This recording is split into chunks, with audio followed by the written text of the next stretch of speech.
بیٹھ جاؤ تو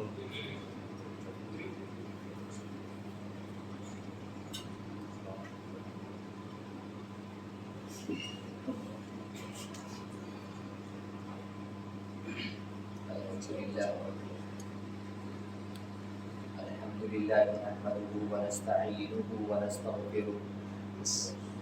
ونعوذ بالله من شرور أنفسنا ومن سيئات أعمالنا من يهده الله فلا مضل له ومن يضلل فلا هادي له وأشهد أن لا إله إلا الله وحده لا شريك له وأشهد أن محمدًا عبده ورسوله أما بعد فإن خير الحديث كتاب الله وخير الهدي هدي محمد صلى الله عليه وسلم وشر الأمور محدثاتها وكل محدثة بدعة وكل بدعة ضلالة وكل ضلالة في النار. أعوذ بالله السميع العليم من الشيطان الرجيم. بسم الله الرحمن الرحيم. قاف والقرآن المجيد بل عجبوا أن جاءهم منذر منهم فقال الكافرون هذا شيء عجيب أإذا متنا وكنا ترابا ذلك رجع بعيد قد علمنا ما تنقص الأرض منهم وعندنا كتاب حفيظ بل كذبوا بالحق لما جاءهم فهم في أمر مريج أفلم ينظروا إلى السماء فوقهم كيف بنيناها وزيناها وما لها من فروج والأرض مددناها وألقينا فيها رواسي وأنبتنا فيها من كل زوج بهيج تبصرة وذكرى لكل عبد منيب ونزلنا من السماء ماء مباركا فأنبتنا به جنات وحب الحصيد والنخل باسقات لا تلء النذير رزقا للعباد وأحيينا به بلدة ميتا كذلك الخروج كذبت قبلهم قوم نوح وأصحاب الرث وثمود وعاد وفرعون وإخوان لوط وأصحاب الأيكة وقوم تبع كل كذب الرسل فحق وعيد أفعينا بالخلق الأول بل هم في لبس من خلق جديد. بسم الله الرحمن الرحيم.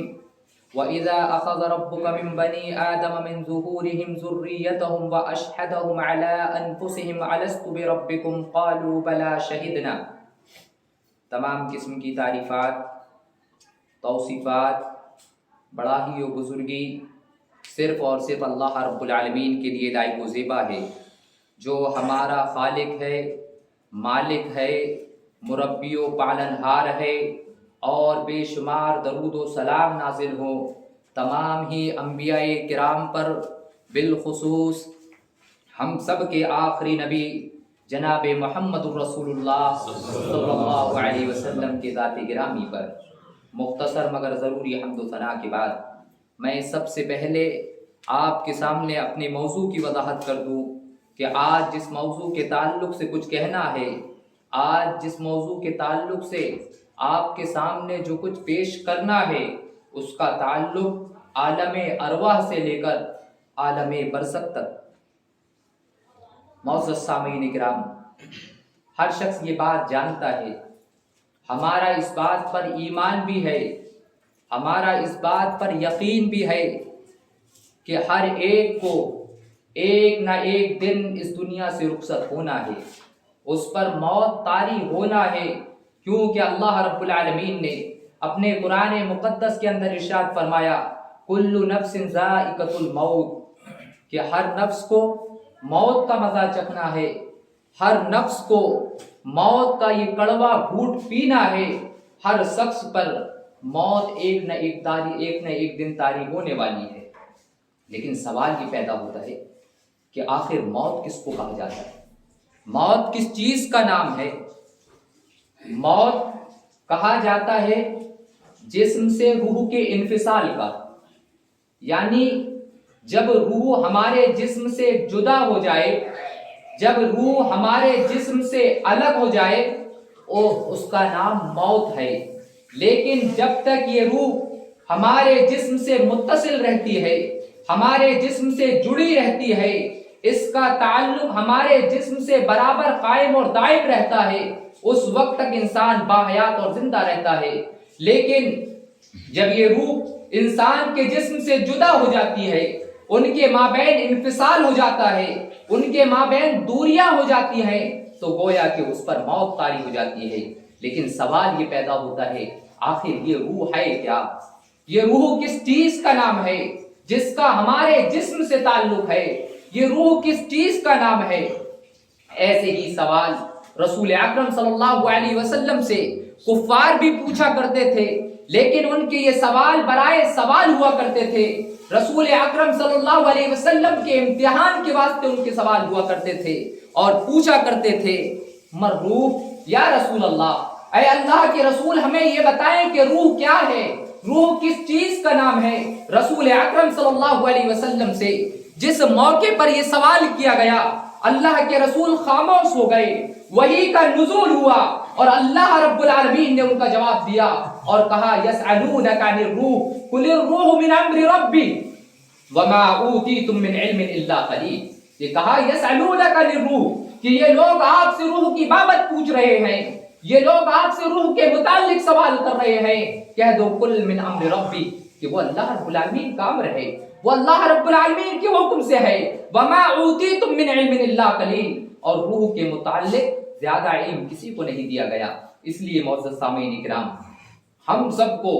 روح کے متعلق زیادہ پوچھنے سے گریز کرنا چاہیے، کیونکہ روح کے متعلق اللہ رب العالمین نے زیادہ علم اور معرفت کسی کو عطا نہیں کیا۔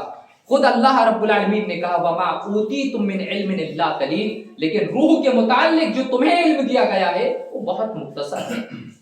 لیکن سوال یہ پیدا ہوتا ہے کہ یہ روح کو کیسے پیدا کیا گیا؟ جناب محمد رسول اللہ صلی اللہ علیہ وسلم بیان فرماتے ہیں، کہا لما خلق اللہ آدم ومسا ظہرہ فسکت من ظہرہ کل نسمۃ وہو خالقها الی یوم القیامہ، کہ کہا اللہ رب العالمین نے لما خلق اللہ آدم، کہ جب ہمارے باپ آدم علیہ السلام کو پیدا کیا، ومسا ظہرہ تو آپ کی پیٹھ پر انہوں نے مس کیا۔ کیفیت کیسی تھی اللہ عالم، کیونکہ کیفیت مجہول ہے، ہم اپنے ہاتھ سے اشارہ کر کے اس کو ثابت نہیں کر سکتے، کیونکہ اللہ رب العالمین کی ذات ہماری مثالوں سے منزہ ہے، پاک اور صاف ہے۔ اس لیے وَمَسَا ظَهْرَهُ کہ اللہ رب العالمین نے حضرت آدم کی پشت پہ مسح کیا، فَسَقَطَ مِنْ ظَهْرِهِ كُلُّ نَسِمَةٍ،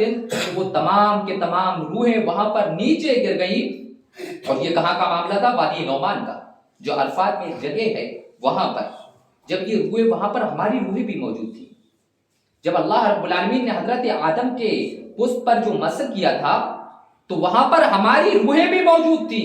دنیا میں جب تک لوگ قیامت تک جو لوگ پیدا کیے جانے والے تھے، تمام کی تمام روحیں باہر آ گئی وادی نعمان میں، اور پوری چیٹیوں کی طرح پورے وادی نعمان پر پھیل گئی۔ اس کے بعد اللہ رب العالمین نے ان روحوں سے عہد و پیمان لیا، جسے عہد میثاق کہا جاتا ہے۔ وَإِذَا أَخَذَ رَبُّكَ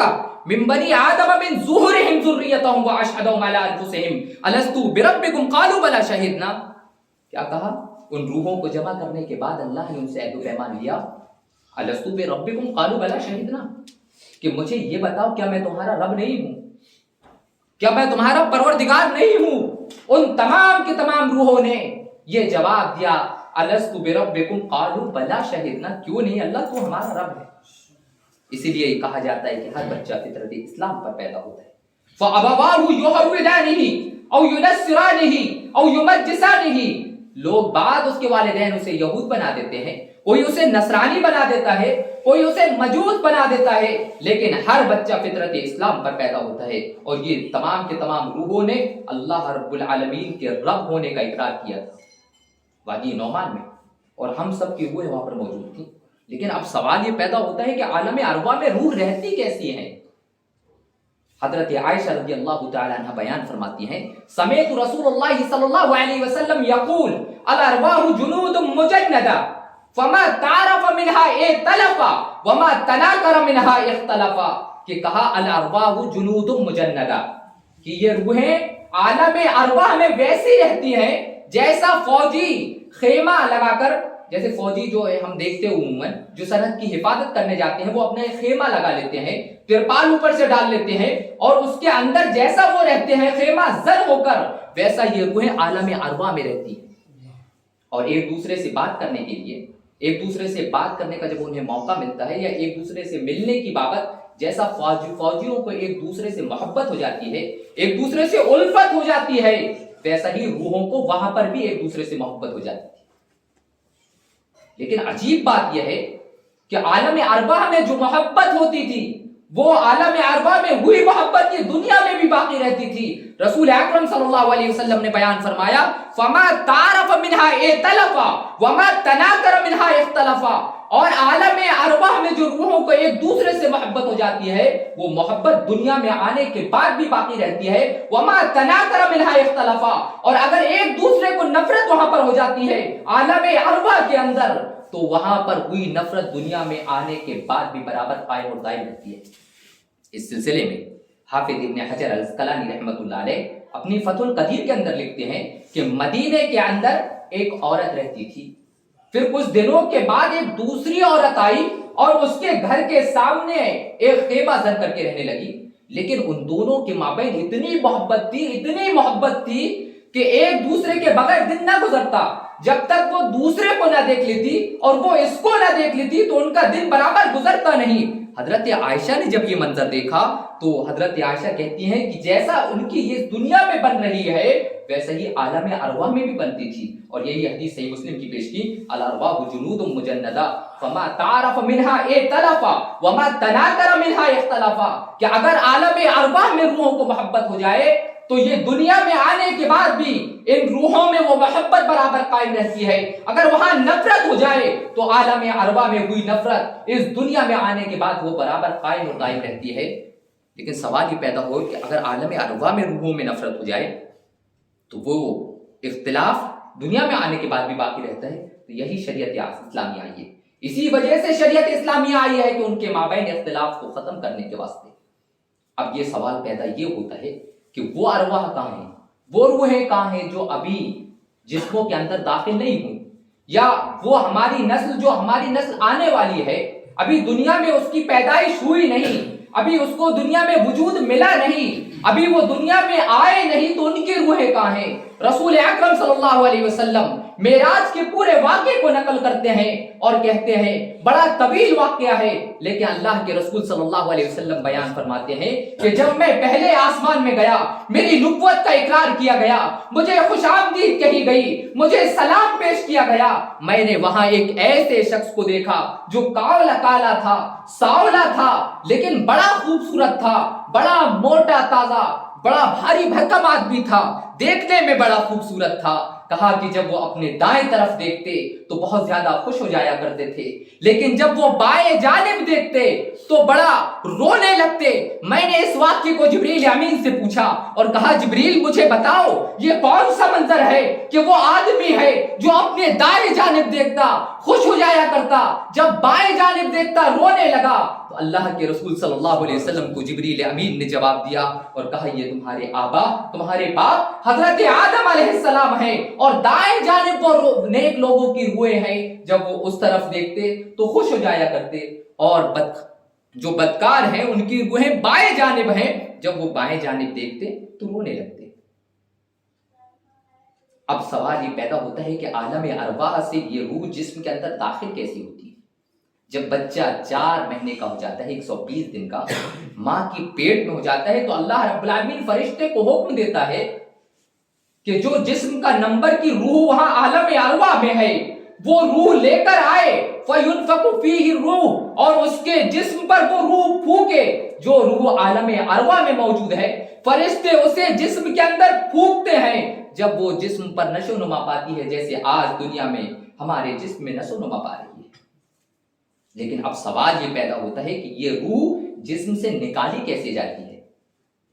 اللہ کے رسول جناب محمد رسول اللہ صلی اللہ علیہ وسلم بیان فرماتے ہیں نزل من السماء ملائکۃ بیض الوجوہ کأنہم وجوہہم الشمس معہم کفن من اکفان الجنہ وحنوط من حنوط الجنہ حتى يجلس منه مد البصر ثم يجيء ملك الموت حتى يجلس عند راسي. کہ کہا رسول اکرم صلی اللہ علیہ وسلم کہتے ہیں کہ جب اگر اس کا وقت آ جائے جو بہت نیک ہے, دنیا میں متقی اور پرہیزگار ہے, اللہ رب العالمین کے قوانین کے مطابق اس نے اپنی زندگی کو گزارا ہو, اللہ رب العالمین کے احکامات کے مطابق اپنی زندگی گزارا ہو, اللہ رب العالمین کی اتباع اور جناب محمد رسول اللہ صلی اللہ علیہ وسلم کی اتباع کے مطابق اس نے اپنی زندگی گزارا ہو, اگر وہ نیک ہوتا ہے تو کہا نزل من السماء ملائکۃ بیض الوجوہ, تو آسمان سے ایسے فرشتے نازل ہوتے ہیں بیض الوجوہ جن کے چہرے انتہائی روشن اور تابناک ہوتے ہیں, سفید چہرے ہوتے ہیں, کانہم وجوہہم الشمس, کہ کہا چہروں میں اتنی رونق ہوتی ہے, چہرے میں اتنی سفیدی ہوتی ہے جتنی سفیدی اور روشنی سورج میں ہوتی ہے ویسے ان کے چہرے چمکتے ہیں.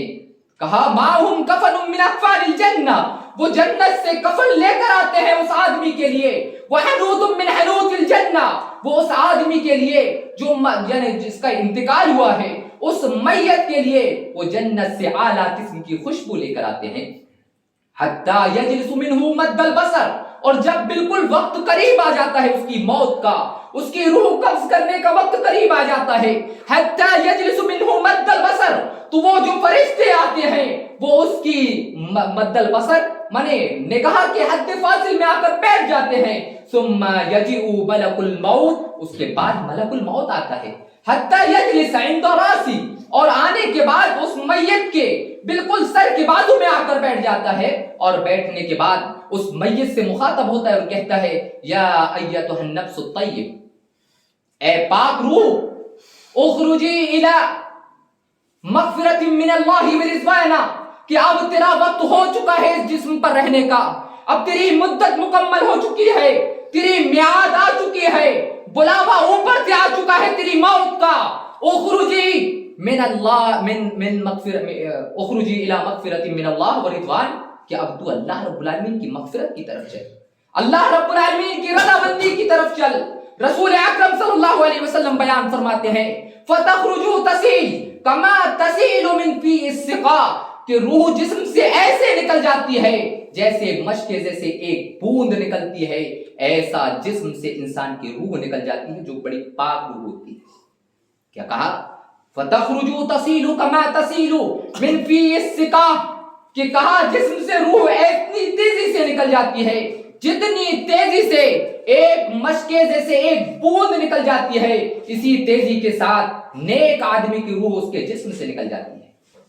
لیکن جب معاملہ اس کے برعکس ہو, یعنی گنہگار بندہ ہوتا ہے, اللہ کا عاصی ہوتا ہے, اللہ کا نافرمان بندہ ہوتا ہے, تو اس کے لیے سیاہ رنگ کے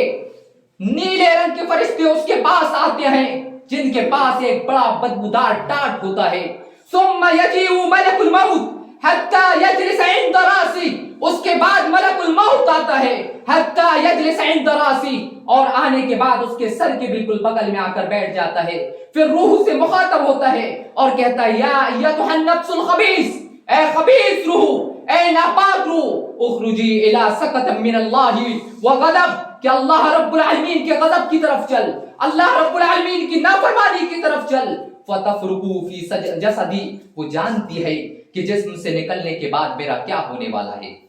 میرے ساتھ کون سا معاملہ کیا جائے گا, کیونکہ اس نے دنیا میں منمانی زندگی گزاری ہے, اللہ رب العالمین کی نافرمانی کے ساتھ زندگی گزاری ہوتی ہے. فتفرقو فی جسدی, تو جسم پر چھپنے لگتی ہے. فینتزعها, تو فرشتے اسے ایسا کھینچتے ہیں کما ينتزع السفود من صوف المبلول, کہ جسم سے اسے ایسا کھینچا جاتا ہے, ایسا نکالا جاتا ہے کہ رسول اکرم صلی اللہ علیہ وسلم کا فرمان ہے, آپ بیان فرماتے ہیں کما ينتزع السفود من صوف المبلول, کہ کہا اسی انداز سے کھینچا جاتا ہے جس انداز سے ایک گرم توے پر گیلی روئی کو رکھ کر جب روئی توے سے چپک جاتی ہے, اس لوہے کے ٹاٹ سے چپک جاتی ہے, تو جس انداز سے اس روح کو کھینچا جاتا ہے اسی انداز سے اس کے جسم سے روح کو کھینچا جاتا ہے.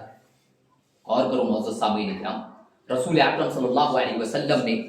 جس روئی سے تشبیہ دی ہے کہ اگر گیلی روئی کو آپ توے پر رکھیں, اس توے پر رکھیں جس توے پر روٹی سیکی جاتی ہے, اس توے پر رکھنے کے بعد جب وہ تپ کر ایک دم گرم ہو جاتا ہے، جب یہ روحی اس پر رکھی جاتی ہے، جب انسان کھینچتا ہے تو صرف اس کے ذرے اور باریک باریک ٹکڑے آتے ہیں۔ یہی معاملہ روح کے ساتھ ہوتا ہے، کیونکہ خود اللہ رب العالمین نے اپنے قرآن مقدس میں ملک الموت کی صفاتوں کو بیان کیا کہ روح کو کیسے کھینچا جاتا ہے۔ اللہ رب العالمین اپنے قرآن مقدس کے اندر کہتا ہے وَالنَّازِعَاتِ غَرْقًا وَالنَّاشِطَاتِ نَشْطًا وَالسَّابِحَاتِ سَبْحًا وَالسَّابِقَاتِ سَبْقًا۔ قسم ہے ان روح نکالنے والے فرشتوں کی جس کی قسم رب نے کھائی، کہا وَالنَّازِعَاتِ غَرْقًا کہ ڈوب کر بڑی تیزی سے اور کھینچ کر روح نکالنے والے فرشتوں کی قسم، اور کہا وَالسَّابِحَاتِ سَبْحًا وَالسَّابِقَاتِ سَبْقًا کہ کہا جب روح فَتَفْرُقُ فِي جَسَدِ